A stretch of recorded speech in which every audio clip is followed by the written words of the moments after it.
Hermanos, muy buenos días. Hoy es Día del Señor. Es septiembre 3, sí, increíble. Increíble, septiembre 3 de 2023. Tengo aquí las 8 de la mañana con 3 minutos y el tema que vamos a hablar hoy es un tema muy interesante que tiene que ver con la teología presbiteriana reformada, porque realmente inclusive los que siguen la fe reformada no saben, uh, al menos encapsular o poder explicar o tratar de articular la fe reformada, especialmente el tema de la justificación, que es un tema muy súper importante dentro de la teología. Hoy día, por ejemplo, hoy el Señor, muchos se reúnen en sus sectas o congregaciones, pero el punto principal es, ¿por qué crees lo que tú crees? Usted siempre tiene que preguntarse, ¿por qué estoy aquí? Porque me trajo mi hermana, mi esposo, mi esposa, ¿qué es lo que yo creo? Si alguien me pregunta en la calle, amigo, porque siempre sucede, dime qué crees. ¿No? Y algo común en todas las religiones del cristianismo, en todas las sectas, denominaciones, bueno, yo creo en Cristo, católicos romanos, ortodoxos y todas las sectas creen, ¿no? Es algo común, denominador. Sin Cristo no hay ni siquiera ninguna secta, esa es la pura verdad. Ahora, claro, el tema se complica cuando dice, bueno, explícame qué es Cristo para ti. Bueno, ahí empiezan las divisiones. Bueno, para mí Cristo es esto, o para mí es esto, para mí es esto. Y más se complica cuando dice, ¿y por qué murió Cristo? Entonces, la interpretación se complica más, porque muchos van a decir, bueno, por los pecadores. Bueno, obviamente. Pero si fuera así, entonces, ¿por qué se dividen? Justamente porque hay diferentes posiciones en cuanto por qué murió Cristo.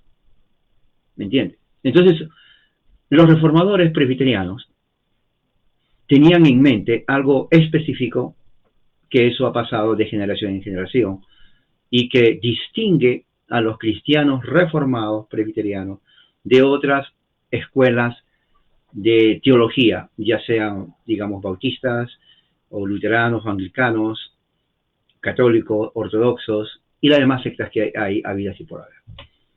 Porque si todos creíamos lo mismo, bueno, entonces no hay razón de separarlo, ¿no?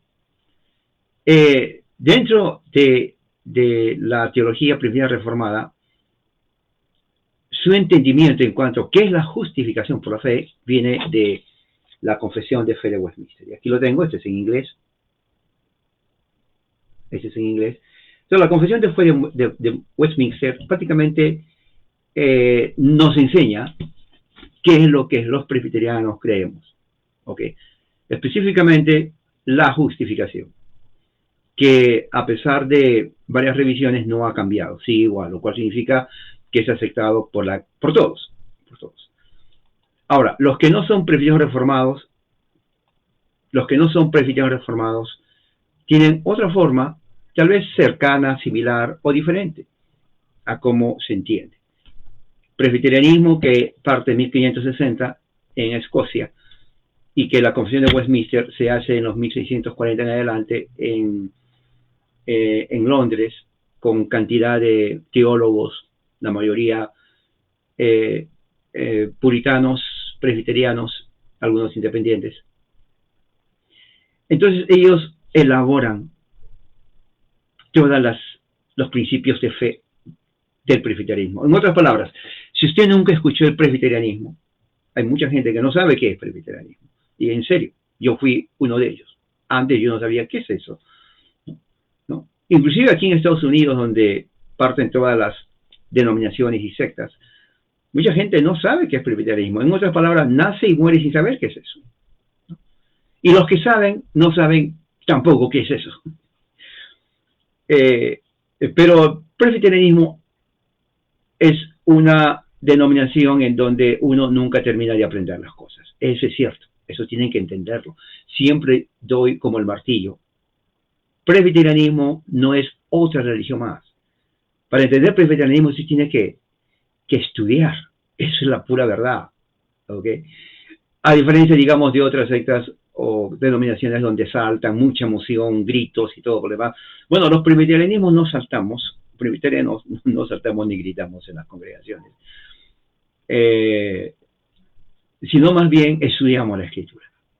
Nos centramos en la palabra, en la Escritura, y de ahí sale la parte teológica. En otras palabras, si usted quiere ser un sólido, enraizado presbiteriano, hay una forma: lea, estudie. No hay otra forma, ¿ok? No hay. Por eso que tampoco estoy de acuerdo, no me gustan los memes, porque los memes prácticamente no ayudan, ¿no? Mucha gente, oh, mira, aquí dice eso, aquí dice eso. La gente pone eso. No, yo no presto atención a eso, no me gusta para nada, absolutamente, porque no ayuda, ¿no? Eso prácticamente entorpece el conocimiento intelectual. Es igual que en la comida, es como cuando usted, por ejemplo, quiere comer algo y agarra algo de la calle, oh, ya comí, se llenó el estómago, pero no tiene nada de nutrición. A diferencia de una comida en la casa donde la mamá o la abuela cocina, ¿no? Y cocina como los tiempos antiguos, lleva su tiempo, pero cuando usted come algo realmente nutritivo, lo cual casi ya no se ve en estos tiempos del siglo XXI, donde la inteligencia artificial está prácticamente llevando a cabo todo, ¿no? Hasta, y no exagero, la inteligencia artificial está cocinando para nosotros. ¿Qué le parece? Bien, en el aspecto teológico vamos a entrar de lleno entonces al tema de la justificación por la fe según la Confesión de Fe de Westminster, y vamos a ver también algo que tiene que ver con el catecismo.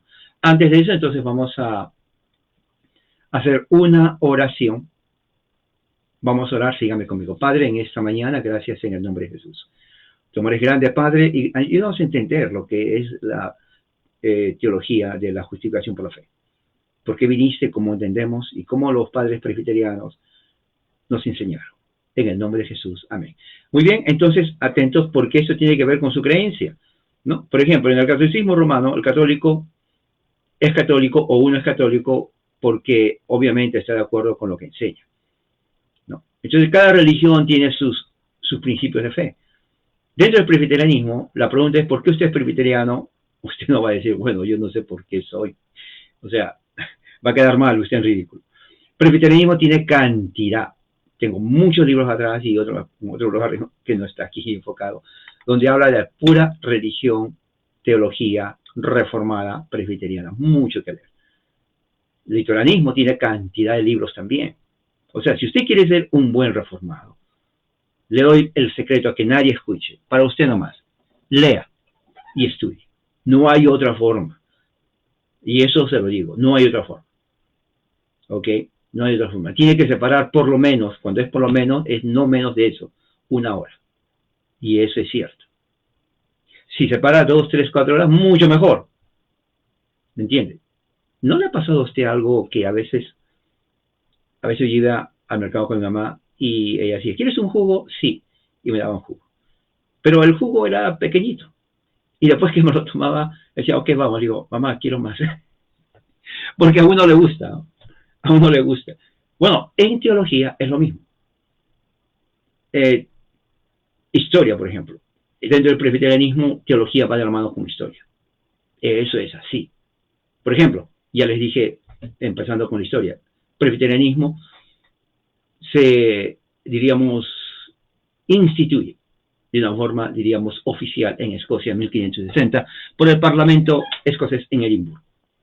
Eso es algo que tiene que saber. Historia, ¿no? Luego de ahí, y la hace porque en ese año se hace la primera confesión de fe. No se llama presbiteriana, pero es la base del presbiterianismo, hecho por John Knox, muy conocido. Se dan cuenta, historia, ¿no? En donde a partir de ahí el gobierno episcopal se desautoriza en Escocia y se acepta el gobierno presbiteriano de anciano. ¿Se dan cuenta? Es pura historia y teología. ¿De dónde sale eso? Bueno, John Knox fue discípulo de Juan Calvino en Ginebra, Suiza, uno de, como él mismo lo llama, un lugar celestial, comparado a la época de los apóstoles, es lo que dijo John Knox. Entonces, John Knox recibió toda la enseñanza de Juan Calvino. Juan Calvino no llegó a ver su teología hecha iglesia en Escocia. Yo creo que se hubiera alegrado o le hubiera dado un ataque al corazón, porque es la primera nación Escocia en donde se oficializa la religión verdadera, así lo llaman ellos, la religión verdadera del presbiterianismo en Europa. Antes no había, a partir de ahí. Y de ahí entonces empieza a Irlanda, presbiterianismo irlandés, y luego ya comienza a diseminarse a Inglaterra. Entonces se dan cuenta, esa es la historia de nuestra fe presbiteriana. Uno lo tiene que tener en mente siempre. y afecta la cultura, afecta a lo que tiene que ver con la política, eso es cierto, afecta a la política bastante, y afecta también la liturgia cristiana, ¿no? Dentro de la liturgia cristiana, uno de los, diríamos, características, diríamos así, o distintivos, es que en la adoración, en la liturgia, es muy sencilla, muy simple, no tiene nada que ver con toda la pompa de Roma. Ellos rechazaron a Roma grandemente. Es el uso de los salmos, a capela, sin instrumentos. O sea, el uso de los salmos, a capela, sin instrumentos, básicamente viene a ser el libro de canto de los presbiterianos, y eso lo dicen sus documentos. ¿Ok? Entonces, hay muchas congregaciones presbiterianas en los Estados Unidos, de origen no escocés, sino origen estadounidense, donde no usan los salmos. Bueno, usan parte, usan himnos y también la mitad himnos, la mitad salmos, pero más cantan himnos y no salmos. Pero hay pocas congregaciones donde cantan solamente los salmos, sin instrumento, y lo cual estoy de acuerdo, porque no tienen que preocuparse en hacer gastos extras con baterías, guitarras eléctricas, nada de esa cosa, ¿no? Ni siquiera piano, solamente el pastor, ministro, elder, ¿no? Docente, se encarga de dirigir, ¿ok? Y todos con el salterio abierto siguen lo que dice. O sea, se dan cuenta, o sea, no hay música, no hay nadie atrás tocando la guitarra o tamborín o todas esas cosas, no, nada. Aparte que se ahorra también mantenimiento, dinero para instrumentos, lo cual no, la Biblia no dice eso, ¿no? Es una oración centrada justamente no en los que están tocando, porque muchos están cantando, yo soy evangélico por muchos años, y uno está ahí y se distrae, ¿no? Porque el cantante está ahí con la guitarra eléctrica, luego el baterista está así, y panderetas y un montón de cosas, y uno está mirando a ver cuántos cantantes, este toca más guitarra, el otro como que se le pasó, ¿no? O sea, una distracción, y eso es así, nadie lo puede negar, ¿no? En la liturgia presbiteriana reformada, nada de eso, nada absolutamente, no va a mirar nada atrás del pastor. Bueno, sé que tal vez flores, eso. Pero la adoración es centrada en Dios. O sea, nuestra mente no está divagando. Es una enseñanza en Dios, en su palabra. Porque esa es la razón por la cual hoy día, por ejemplo, el Señor, muchos van. Entonces, hay variedad, como le digo, de interpretaciones. Hay variedad de interpretaciones en cuanto a las sectas que hay. Pero hoy día vamos a hablar del tema de la justificación. ¿Por qué? Porque hay gente que ataca la justificación por la fe, ¿no? Especialmente aquellos que no están de acuerdo con la fe reformada, ¿no? Entonces atacan de una forma en que mucha gente no sabe qué hacer. Bueno, sí hay mucho que hacer, simplemente ir a los originales. En otras palabras, uno no siempre, o mejor dicho, la gente no siempre va a estar de acuerdo con uno, y eso no tiene que preocuparnos. Cuando alguien me dice, por ejemplo, oh hermano, alguien le dijo esto, bueno, siempre ha sido así, no solamente a mí. Y yo estoy en desacuerdo con mucha gente que habla, ¿se dan cuenta? O sea, el estar en desacuerdo no es algo anormal, es algo que es normal, diríamos así. ¿Okay? El punto está no en eso, sino en qué uno cree. Es más, uno puede inclusive ser lógico en lo que cree y aún así muchos van a estar en desacuerdo. Así como uno está en desacuerdo con otros. ¿Se dan cuenta? Y no importa cuánto lo hagan. Yo estoy en desacuerdo, no me va a convencer porque para mí está mal. Para otro está mal lo que uno enseña. ¿Me entiendes? O sea, eso va a ser siempre. Siempre ha sido así. En política, por ejemplo. En religión también. Política y religión va a encontrar cantidad de esas cosas. Y aún aquellos entre que comulgamos casi lo mismo, también hay desacuerdo. Bueno, entonces, vamos a los originales, a los documentos que nos enseñan. La Confesión de Fe de Westminster, escrita en 1646, acerca de la justificación, el capítulo 11. Dice así, y esto es lo que nosotros creemos, ¿ok? Aquellos a quienes Dios llamó efectivamente, de una forma efectiva, ¿no? Aquellos a quien Dios llamó. Ahora escuche, ahora vea bien el proverbio. Efectivamente, aquellos a quien Dios llamó efectivamente, Él también los justificó de una forma gratuita. O sea, no, cuando dice gratuita, quiere decir que no hicimos algo para que Dios nos justifique. Ok, eso que se queden claro. Eso es leyendo lo que creemos los presbiterianos reformados. Usted de repente cree, o otras denominaciones creen de que, bueno, hay que hacer un poco de buenas obras, portarme bien para que Dios me justifique. Como quien dice el dicho, ayúdate, una vez que te ayudas, bueno, yo te voy a ayudar. Algo así, parecido. Bueno, la doctrina reformada no cree que uno tiene que hacer algo para que Dios nos justifique.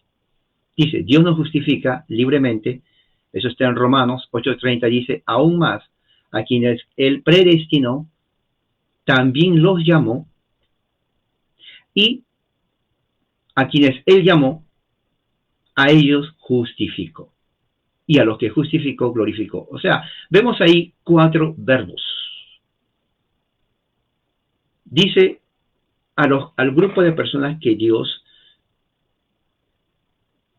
elige. A ellos los predestinó, número 1. Luego a ellos mismos los llamó. O sea, no es que primero 1, después 2. No, lo pone así para entender, pero en realidad es solo un acto.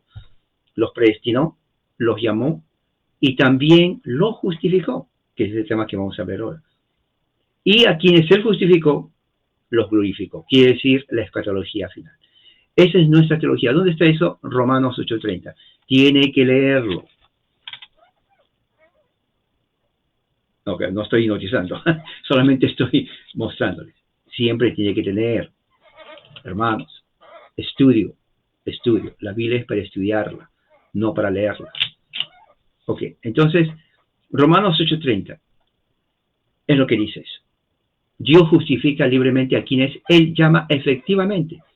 O sea, el llamado eficaz lo llaman algunos. Pero más que eficaz, es un llamado, diríamos, efectivo. Es un llamado efectivo. Quiere decir de que cuando Dios llama, no hay nadie que resista. Ahora, eso es un tema amplio también. Muchos tienen la idea de que, bueno, eso es falso, dice. Y empiezan ahí, por eso digo, hay diferencia. Sí, Dios llama, pero algunos resisten. Obviamente hay gente que se resiste. Pero aquí está hablando del llamado efectivo a quienes Dios escoge. A quien Dios escoge no va a resistir su llamado. Va a venir a la fe en Cristo. ¿Qué dice? Y esto no es infundiendo justicia entre ellos. O sea, Dios no nos justifica porque nos pone o nos infunde justicia, que es la doctrina católica romana, ¿no? Pero más bien nos justifica perdonando nuestros pecados y acreditando y aceptándolos sus personas como justos. O sea, no nos hace justos. Esa es la diferencia con el catolicismo romano. El catolicismo romano dice que nos hace justos. Por eso que hay mucha interpretación en cuanto a la justificación. ¿Se da cuenta por qué es importante saber estos términos? La lingüística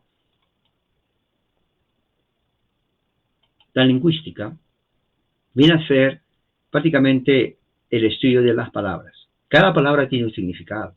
Lo voy a volver a leer porque, y tal vez esto ya lo estoy mirando por lo que el tiempo está pasando, que posiblemente lo hagan en 2 partes, porque quiero que ustedes procesen en su cerebro, que sus neuronas puedan procesar esto. Una de las cosas es no pensar en qué va a comer mañana o después, porque eso es la primera piedra de bloqueo para no entender nada. Y eso es aquí y en todas partes. ¿Ok? O sea, no se distraiga. Mente exclusivamente 100% enfocado aquí. Aquellos a quienes Dios llamó, efectivamente, un llamado efectivo, unos lo llaman eficaz, para mí es efectivo, tiene más peso esa palabra, ¿no? También lo justificó libremente. ¿Qué significa la palabra libremente? Muchos que no saben, dicen, ¿qué libremente? Yo nunca escuché. Claro, porque esa es teología reformada. Por gracia. En otras palabras, Dios te justifica no porque hiciste algo bueno, te comportaste bien como buen niño. No, te justifica por gracia, independientemente de nuestra condición. Y eso está en Romanos 8:30 y también en Romanos 3:24 dice, siendo justificado libremente por su gracia a través de la redención que está en Cristo. Ahora, hay mucha palabra teológica. ¿Qué es redención? Pablo usa la palabra redención indicando la libertad de un esclavo por precio, ¿no? En el tiempo antiguo en Roma ponían en subasta a esclavos que agarraban ellos en las guerras y le decían, mire este esclavo, el más joven, más fuerte, más caro. El más viejito, débil, que apenas puede caminar, hasta se lo pueden regalar por un centavo. En algo debe servir. Entonces, esa libertad, que en realidad no era libertad, en muchos casos, era a través de un precio. Le ponían un precio. Entonces, cuando Pablo utiliza esa figura y dice, siendo liberados por precio, ¿no? Que es en Cristo Jesús. ¿Cuál es el precio que pagó Jesús? Su sangre, su muerte. Ahora entiende, redención es un término legal para liberar, ¿no? O comprar la libertad de un esclavo para que sea parte de otro esclavo o para que sea un ciudadano libre. Dentro del cristianismo, nosotros, aunque nos dicen en una parte de la Biblia, somos ciudadanos del reino de los cielos, no somos libres, porque pertenecemos a Jesucristo. ¿Se dan cuenta? O sea, nos compra de un estado de esclavitud espiritual a un estado de libertad espiritual, pero en los dos casos no somos libres. En el primer caso somos libres del pecado, en el segundo somos esclavos de Jesucristo. Pablo lo dice así. Claro, la diferencia está en que ya no uno es esclavo del pecado, pero viene a ser esclavo de Cristo. ¿Me entiendes? Eso es redención. Por su gracia. Gracia viene a ser prácticamente la acción de Dios que por pura elección, basada en su propia voluntad, perfecta, sabia y eterna, sin que Él pida permiso a nadie, simplemente porque quiere hacerlo, en base a un afecto divino, Él libera a los hombres de los que Él quiere. Eso lo dice el Evangelio de Juan. ¿Ok? O sea, Él no está diciendo, si se porta bien, lo libero. Si fuera así, nadie, absolutamente nadie, hubiera sido salvo delante de Dios. Entonces, una vez que nos justifica libremente, Él lo hace no por infundir una justicia en nosotros, sino más bien por el perdón de los pecados y por acreditar a nosotros, nos ve como justos. Ahora, dice aquí, no por algo que nosotros hemos trabajado, o por algo que se trabajó en nosotros, en ellos, o algo que se hizo por ellos, o algo, por ejemplo, yo no soy justificado y le digo a Dios, Señor, mira, ayer me porté tan bien que merezco la justificación. Ya está pasando mucho tiempo, si no me justificas voy a hacer cosas malas, así que ahorita que hice esto, prácticamente ya cumplí los 10 mandamientos, tal vez no todos, pero cumplí 9 y medio, un poquito, casi nada. No es eso, así no trabaja. Dice, es por la gracia de Cristo solamente. No por imputarnos nosotros mismos una fe,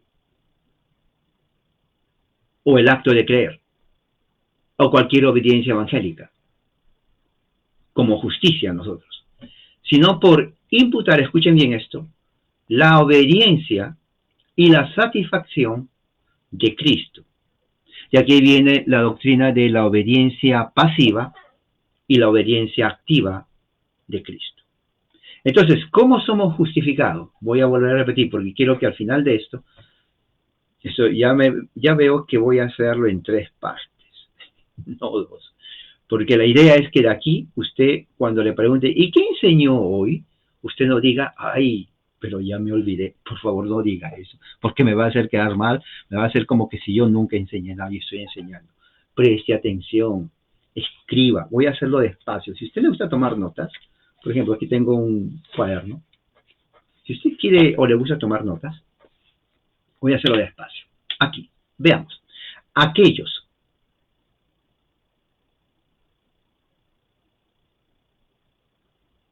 a quienes Dios llamó efectivamente,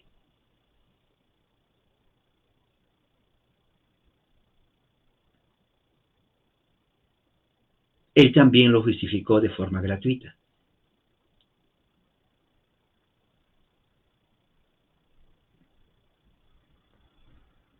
Puede poner Romanos 8:30, Romanos 3:24. Si usted es sabio en Internet, no necesita esto, porque está en Internet.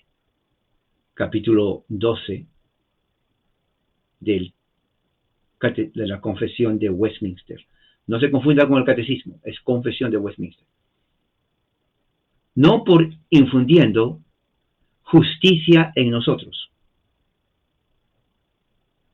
sino por perdonando nuestros pecados y por considerar y aceptarnos en nuestras personas como justos. O sea, Él nos acepta porque nos acredita y nos ve como justos. No por algo que nosotros hemos hecho o hemos trabajado, es solamente a causa de Cristo.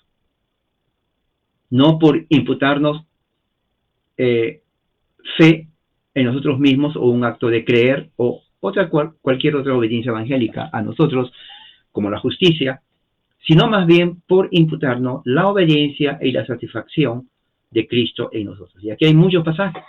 Por ejemplo, aquí está Romanos 4, 5, 8, que dice, pero a él, al que trabajó, dice,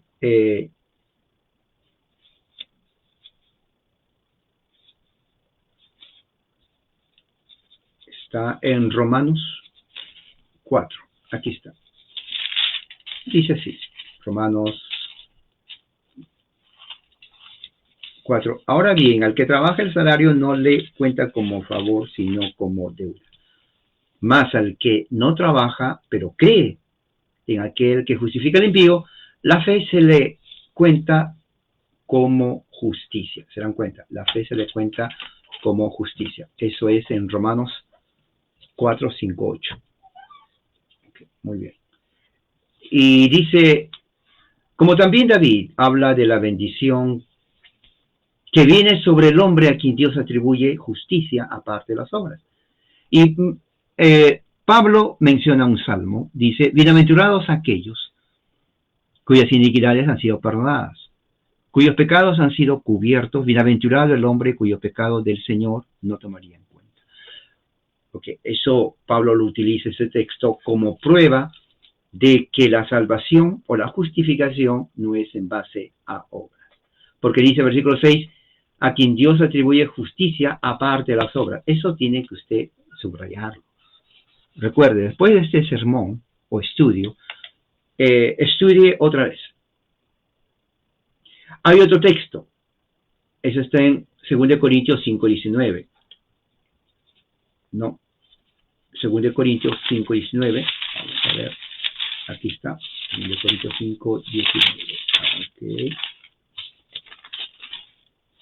Muy bien. Perfecto. Dice así. A saber que Dios estaba en Cristo reconciliando al mundo consigo mismo, no tomando en cuenta a los hombres sus transgresiones, y nos ha encomendado a nosotros la palabra de la reconciliación. Vuelvo a repetir, que Dios estaba en Cristo reconciliando al mundo consigo mismo, es lo que dice Pablo. Ahora, se imagina el cosmos, no tomando en cuenta a los hombres sus transgresiones, porque si lo hubiera hecho, nunca nos hubiera justificado. Y nos han encomendado a nosotros la palabra de la reconciliación. O sea, Dios elige a apóstoles en Cristo para que vayan y prediquen el Evangelio. O sea, el Evangelio es Dios reconciliando al mundo a través de Cristo. Escríbalo. Dios, escriba, reconciliando al mundo a través de Cristo. Hay otro pasaje, está en Romanos 3:22, que así la justicia de Dios, el cual es por la fe de Jesucristo, ¿no? Para todos aquellos que creen. ¿Se dan cuenta? La justicia de Dios se alcanza a través de la fe en Jesucristo. Si a usted alguien le pregunta cómo uno es justo, no le va a decir yo no sé, porque eso es una vergüenza para usted, porque va a decir usted no sabe lo que cree. Pero también a la iglesia que usted va, porque va a decir no le enseñaron nada. Y así es la verdad. Si yo pregunto a alguien en la calle, ¿usted es cristiano o lo que sea así?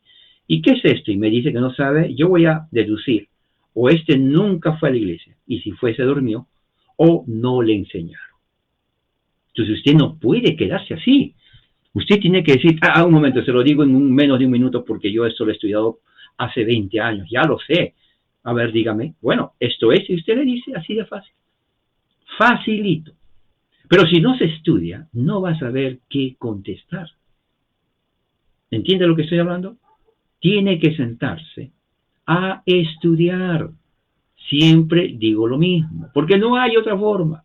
Sinceramente, créanme, no hay otra forma. Pueden hacer Google y decir, ¿cómo puedo saber sin estudiar? No, no creo que exista.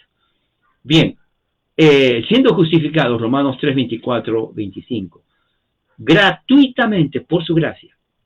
A ver, repita. Esto sí se debe repetir. Gratuitamente por su gracia. A través de la redención que es en Cristo Jesús.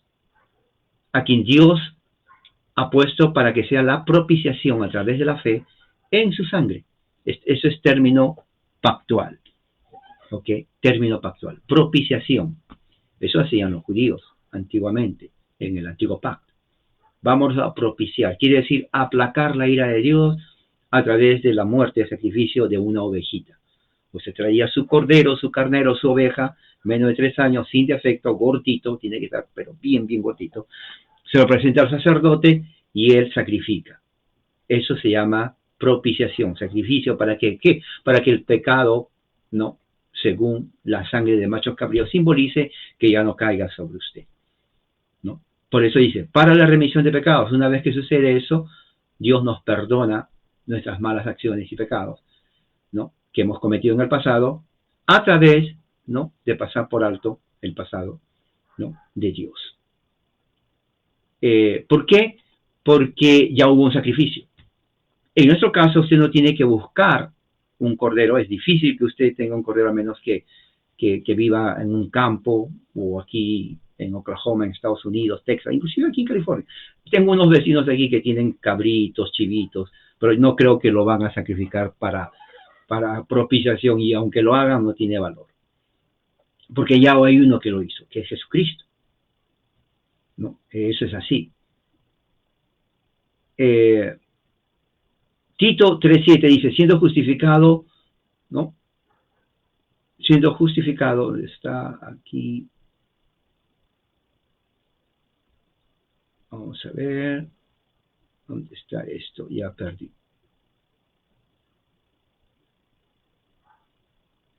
No, Tito 3.5 dice, no por las obras de justicia que hemos hecho. Ahora, ahí dice que hay que hacer obras de justicia, pero eso no es justificación, sino de acuerdo a su misericordia, Él nos salva. Y interesante, está bien claro Tito 3.5. Vamos a ver, ¿dónde está Tito? Tito, la carta de Tito. Es una carta que les recomiendo que lo lean hoy día también. Hermano, hay mucho que leer hoy día. Mucho, mucho. De verdad. Tito 3.5 dice así. Pero a partir del 4, pero cuando se manifestó la bondad de Dios, nuestro Salvador, su amor hacia la humanidad, Él nos salvó. Pero no por las obras de justicia que nosotros hubiéramos hecho, sino conforme a su misericordia. Aquí está.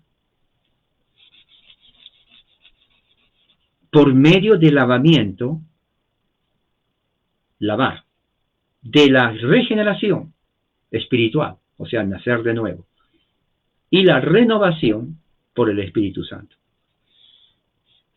El bautismo es una regeneración espiritual por fe y la renovación por el Espíritu Santo. Ok. El lavamiento de la regeneración incluye el bautismo. El método del bautismo hoy en día ha cambiado bastante, especialmente entre los que no son católicos romanos. Pero en la práctica del bautismo seguía la fe inmediatamente. Eso es así. Eso se ve en todo el Nuevo Testamento, inclusive documentos que avalan eso. La Iglesia cristiana siempre ha creído así. Eso se consideraba como el lavamiento de la regeneración. Ahora, hay dos interpretaciones. El católico romano lo ve que el bautismo regenera. Nosotros no lo vemos así, lo vemos como un sacramento, pero que no tiene en realidad poder intrínseco para regenerar, porque la regeneración es espiritual. Esa es la diferencia. Y mucha gente dice, no, pero ustedes están mal. Ok, no vamos a entrar en ese aspecto. Se dan cuenta porque, aunque creemos lo mismo, bautismo, hay diferente interpretación. ¿Se dan cuenta? Otros creen, como los que no son reformados ni católicos, evangélicos, eso solamente es un memorial. Y como es memorial o algo simbólico, no necesariamente tiene que hacerse ahí mismo. Así es. Soy evangélico por años y uno piensa así. O sea, dice, como el bautismo no salva, ¿para qué bautizarse? Bueno, el asunto está en que no se toma en cuenta que Dios mandó, es un mandato, no es una opción. Bautismo sigue la fe, es un mandato, mandato, mandato. Y los mandatos, como en el ejército, no le puede decir usted a su jefe, ¿sabe qué? Lo voy a hacer, pero más tarde, cuando yo quiera, no puede hacer así, porque lo expulsan del ejército o lo castigan. Bueno, cuando hay un mandato, Pablo toma en mente justamente la ley de Dios, pero también lo que hacían en Roma. El emperador romano, ¿no? El emperador romano, su palabra era ley. Usted no le podía decir, ¿sabe qué? Estoy en desacuerdo con usted. Eso no cuenta. Si lo hacía, inmediatamente, ahí mismo, con espada, lo eliminaba. ¿Ok? Pablo dice, bueno, es un mandato el bautismo. Jesús mismo dijo, y vayan y bauticen. O sea, mandato. En este caso, cuando dice, somos salvos, no por obras de justicia, sino de acuerdo a su misericordia. ¿Cómo? A través del lavamiento de la regeneración, o sea, creer, bautizarse, y viene ahí la renovación por el Espíritu Santo. O sea, hace la diferencia. La regeneración, lavamiento, quiere decir el bautismo, pero también la regeneración espiritual, porque de nada vale tampoco bautizarse. Bueno, ya me mojé, qué bien, pero no hay renovación espiritual. ¿Ok? Uno es el sello y signo de la fe exterior, testimonio. El otro es interno, el cual Dios solamente sabe. Por eso que Dios dice, en una congregación que se reúnen, ¿no? Muchos están ahí, son llamados, pero pocos van a ser los escogidos. O sea, no podemos nosotros tampoco ir a decir, bueno, este sí es salvo, este no es salvo, mira cómo se porta. Eso le corresponde a Dios. Pero lo cierto es que hay trigo y cizaña. Al final del siglo, va a haber una gran sorpresa cuando aquellos que decían, bueno, yo pensaba que era trigo, no, tú eres cizaña afuera. ¿Se dan cuenta? Una congregación tal vez, no sé, de 1000, hipotéticamente que 50 sean salvos. ¿Y qué pasó con el resto? ¿Se acuerdan? Primero Juan que estábamos leyendo, cuando salen los anticristos, ¿no? Lo voy a leer. Ese texto es muy importante que usted lo lea. ¿Se dan cuenta? Porque digo, hay mucho que leer en la Biblia. Usted puede pasarse 8 horas y cuando pasan las 8 horas, me pasó a mí leyendo la Biblia, digo, pero tan rápido. Mira lo que dice aquí. Hijitos, ya salieron muchos anticristos, es la última hora. Se dan cuenta, el anticristo no es alguien que va a venir al futuro. Ya salió hace 2000 años, el agnóstico de que sí. Ellos eran los anticristos. Ellos vinieron, salieron de nosotros, dice Juan. ¿Pero qué creen? No eran de nosotros. ¿Cómo, Juan? ¿Cómo iba a explicar? Sí, los anticristos estaban con nosotros, pero no sabíamos. Claro, porque estaban con usted, el hermano que usted le dio la mano, que dio un beso santo, que se abrazaron. Él era uno de ellos. Pero si era tan santo el hermano, ¿cómo es posible? Bueno, sigamos leyendo. Dice, en realidad no eran de nosotros. ¿Por qué? Porque si hubiera sido de nosotros, adivinen qué pasa. Bueno, hubieran permanecido con nosotros. Correcto, exacto. Pero, dice aquí, salieron de nosotros. ¿Por qué? Para que se manifieste, y aquí viene, escuchen bien, que no todos son de nosotros. Eso tiene que hacerlo usted temblar, y se lo estoy diciendo en verdad. Léalo. 1 Juan 2, 18, 19. ¿En serio? Ellos no sabían que los anticristos, que eran docetistas, estaban ahí con ellos. Se saludaban, tal vez hacían vigilia, cantaban, todo. Que pero ese que es hermano, pero mira que es hermana. Todo bien. Pero ¿qué pasó? Juan dice, una vez se fueron ellos de esa congregación. Y obviamente la gente decía, ¿y qué pasó? ¿Por qué se fueron? Juan escribe, se salieron de nosotros, pero en realidad no eran de nosotros. ¡Wow! Tremendo, ¿eh? Usted puede imaginarse eso. Y dice, porque si hubieran sido de nosotros, bueno, hubieran permanecido, no hubieran salido. Pero salieron de nosotros para que se manifieste que no todos los de nosotros son de nosotros. Parece un trabalengua, pero es lo que sucede. Entonces, al final, en la escatología final, va a suceder eso. O sea, los que pensaban que eran trigo son cizaña. Es increíble, esta verdad. Piense, medite, reflexione, memorícelo. Otra vez, primera de Juan 2:18 en adelante. Ellos eran los anticristos, porque enseñaban diferente doctrina de Jesús. ¿Me entienden? Entonces la justificación termina en el primer párrafo. ¿Se dan cuenta? Por eso que esto voy a terminarlo.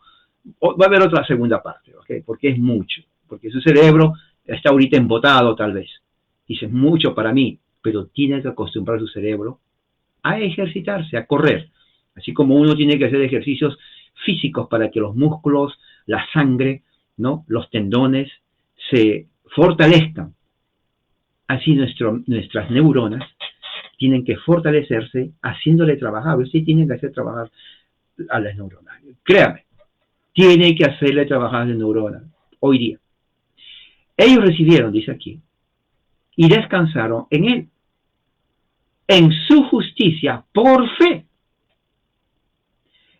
Esa fe que ellos no tienen de sí mismos, o sea, no es una fe que uno genera, porque también está eso. Bueno, ¿cómo es eso que la fe es Dios de Dios?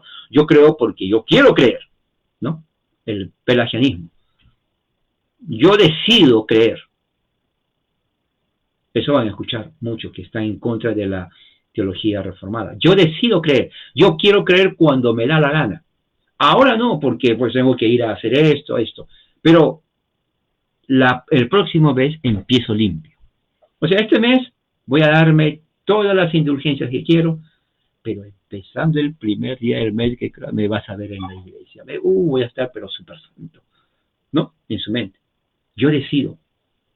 Así que todavía tampoco voy a morir, que tú me des miedo. ¿Cómo te vas a morir? Pues sí, pero no ahora. Gozo de buena salud. Pero el primer mes, créame, voy a ser, pero más que un ángel, más santo que el apóstol Pablo. Pero no ahora. O sea, esa actitud que uno tiene de decidir, si bien es cierto, el libre albedrío existe, pero es un libre albedrío maniatado. Por ejemplo, si yo quiero, puedo terminar esto ahorita. O sea, no va a haber una mano que me va a agarrar, no la agarres, no, espiritual o un ángel. No, si yo quiero, lo voy a hacer. Pero no se refiere a eso, esa libre albedrío que la Biblia. Se refiere a algo espiritual. Por ejemplo, muchos me dicen, hermano, eso es libre albedrío que no existe, es mentira. ¿Por qué? Porque mañana yo, si quiero, voy o no a trabajar. Bueno, yo sé que vas a trabajar, porque tienes que tener dinero para comer. Si yo quiero, me levanto, si no, no. Bueno, en realidad no es así. Porque si no se levanta, no es porque usted no quiere, sino tal vez porque su cuerpo o está enfermo o no tiene la energía. Es más, aunque usted diga que no quiere, no es usted, es su pereza. Así que usted está dominado por su pereza o una enfermedad o simplemente hay algo que le detiene o está amarrado a la cama. En otras palabras, el concepto del libre albedrío, aunque el hombre sí tiene la capacidad de decidir, de estudiar, tenemos intelecto, no es un libre albedrío perfecto. Es un libre albedrío totalmente dañado, malogrado. Es como el carro que lo chocan Bueno, mira, es carro, pero está chocado. Sí, mira, está todo, ya no sirve. Pero es un carro. No va a caminar, pero ahí está. Bueno, nuestro libre albedrío ahí está, pero está mal logrado. No puede entregarse a Dios y su negación de Dios, aunque dices algo volitivo, porque no quiero creer, no puedo creer, no deseo creer, ni en el pasado, bueno, pues ya pasó, ni en el presente, ni en el futuro. Entonces, yo decido mi vida. Yo soy el artífice de mi propio destino. En cierto sentido, tiene razón, porque uno hay que hacer plan. Por ejemplo, yo tengo plan de aquí hasta diciembre, estos son mis planes, y quiero hacerlo. Tengo fuerza de voluntad. Pero esa actitud del libre albedrío no implica seguridad, porque ¿qué si pasa algo inexpectadamente que no sea en mis planes? Ya sea enfermedad, accidente, catástrofe, cualquier otra cosa. Por ejemplo, uno se va al trabajo, en el caso mío, me levanto temprano, voy al hospital, y cuando llego, número uno, me dicen, hoy día no hay cita. ¿Por qué? No va a venir el cliente o el paciente. No, llamó que está enfermo. O sea, yo me levanté a trabajar, pero no voy a completar mi trabajo, porque aunque yo estuve ahí, alguien no va a venir. Entonces, si hay paciente, no hay trabajo. Obviamente. ¿Se dan cuenta? O sea, no es 100% seguro. El mismo caso, yo, el paciente, pero dice, disculpa, el doctor canceló, no va a venir. ¿Se dan cuenta? O sea, estamos ahí, pero el doctor decide no venir. Entonces, sin doctor tampoco hay cita. Usted iría a un hospital sin doctor. Obviamente que no. Entonces, puede ser yo. Está el doctor, ya el paciente, y yo no voy, y dice, no vino, disculpe, pues, esperamos, o otro día. Entonces, no existe, por más planes que hagamos, y muy buenos, que es 100% que va a darse así. Uno hace planes y al final dice, ¿sabes qué? Mejor ya no. Faltando un minuto dice, no, esto no va a funcionar. O no, mejor lo pospongo. Entonces, libre albedrío significa perfección en tiempo, en acciones y en planes. Pero ese libre albedrío que tenemos nosotros está maniatado. Es prácticamente limitado y dañado. En el aspecto espiritual es así. Dice aquí, y ya para terminar, ¿se dan cuenta? Les dije, esto de la justificación va a seguir. Yo pienso, por lo que veo, a ver la semana que viene, unos 2 domingos más, porque quiero que se entienda. Dice aquí, pero por la imputación de la obediencia de Cristo, satisfacción de Cristo en nosotros, recibiendo y descansando en Cristo y en su justicia, por la fe. Esa fe que no es de nosotros mismos, sino es un don de Dios. ¿No? Esto se ve en la Biblia y dice en Hechos 10:44, y mientras Pedro estaba hablando estas palabras, el Espíritu Santo cayó en ellos cuando escucharon la palabra. Entonces, si se dan cuenta, Pedro estaba predicando el Evangelio y el Espíritu Santo, a través de la predicación de Pedro, que es el Evangelio, cae sobre aquellos que estaban escuchando el Evangelio. El Espíritu Santo. El Espíritu Santo es el poder de Dios, la tercera persona de la Trinidad. Somos trinitarios, no somos unicitarios que niegan la Trinidad. Creemos en un Dios trino, Dios Padre, Dios Hijo, Dios Espíritu Santo. Eso es lo que creemos los cristianos. Siempre hemos creído así. El Espíritu Santo es el Espíritu de Cristo, es el Espíritu de Dios. Y tiene poder. Un poder sobrenatural. Nadie puede, no hay otro poder más poderoso que el Espíritu Santo. Los demonios tiemblan. Satanás no tiene poder contra el Espíritu Santo. Las entes espirituales de maldad, los demonios, no tienen poder contra el Espíritu Santo. Por eso el que está en Cristo tiene el poder del Espíritu Santo. O sea, demonios o espíritus malos no nos pueden afectar absolutamente para nada. No porque somos supermanes, sino porque el Espíritu Santo habita en nosotros. Es poder y es santidad, dos cosas importantes. Es poder y es santidad. Oiga, ¿qué más queremos?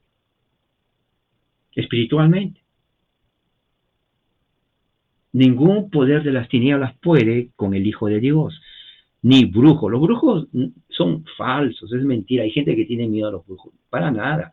Ellos van a morir algún día, no tienen poder. Ellos hacen sus obras ocultas, asquerosas, no tienen poder. Es más, yo creo que ni Satanás actúa en ellos. Es la verdad. No tienen poder. No tienen poder. Ellos, es imaginación. Son gente enferma. No tienen poder. Para nada. El Espíritu Santo es tan poderoso, ¿no?, que si una persona se somete de verdad, Dios hace formas increíbles en la vida de esa persona. Porque es poder. Es puro poder y pura santidad. Bien, yo voy a terminar aquí. Yo sé que hay muchas preguntas. Me pasaría hablando más de este tema 1 hora más, pero 1 hora mínimo. Sin embargo, vamos a continuar en la próxima semana. La entrada número 2, usted puede ir leyéndolo. 3. Y la última del 4 al 6. O puede ser del 2 al 4 y la última del 5 al 6. Bueno, depende de cómo vayamos. Pero va a ser 2 reuniones. Porque quiero que se entienda, que su mente procese todo eso, que usted se siente después de esto y medite. Medite, medite.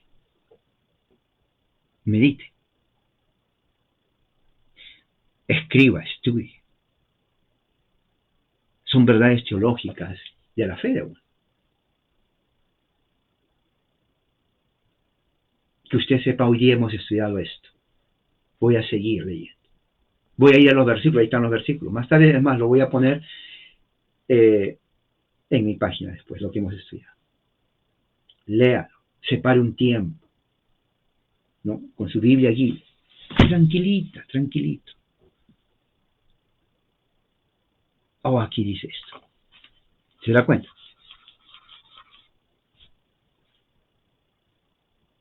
Oh, aquí dice esto. Entonces así usted, su mente, sus neuronas van a absorber. Y es la única forma de mantenernos activos intelectualmente. En serio, es para el bien de usted. Yo tengo que hacerlo.